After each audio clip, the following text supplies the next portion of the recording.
প্রিয় শিক্ষার্থী, আজকে আমরা রসায়নের চতুর্থ অধ্যায়ের অত্যন্ত গুরুত্বপূর্ণ একটি প্রশ্ন নিয়ে আলোচনা করব। প্রশ্নটি হচ্ছে, জিঙ্ক অবস্থান্তর মৌল নয় কেন?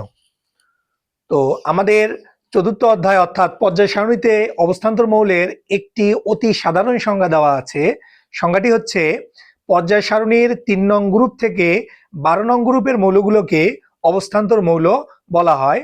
কিন্তু আমি যদি পর্যায় সারণী লক্ষ্য করি, ১২ নং গ্রুপে জিঙ্কের অবস্থান, সেই নিয়ম অনুযায়ী জিঙ্ক অবস্থান্তর মৌল হওয়ার কথা, কিন্তু বাস্তবে জিঙ্ক অবস্থান্তর মৌল নয়।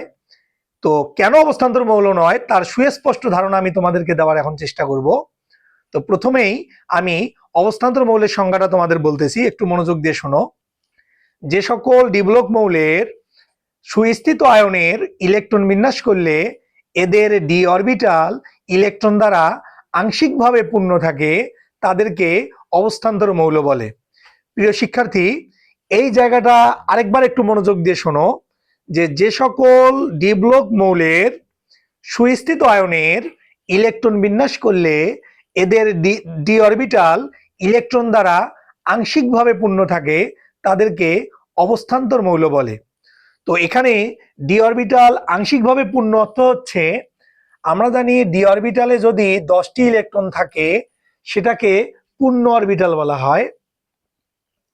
তো যেহেতু আমি আংশিকভাবে পূর্ণের কথা বলছি, তার মানে ডি অরবিটাল ইলেকট্রন থাকতে পারবে একটা থেকে সর্বোচ্চ 9টা পর্যন্ত।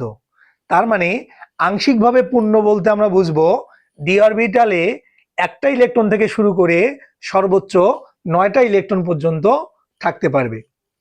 তো এখানে জিঙ্কের যদি আমরা ইলেকট্রন বিন্যাস করি,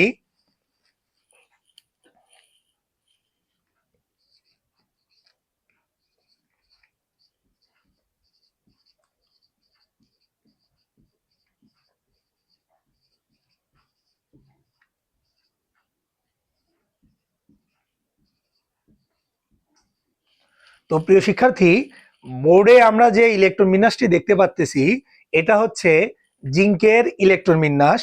তো অবস্থান্তর মৌলের সংজ্ঞার মধ্যে আমি বলছি যে সকল ডিব্লক মৌলের সুস্থিত আয়নের, তার মানে এখানে জিঙ্কের সুস্থিত আয়ন কি সেটা আগে আমাকে জানতে হবে। জিঙ্কের সুস্থিত আয়ন হচ্ছে, জিঙ্কের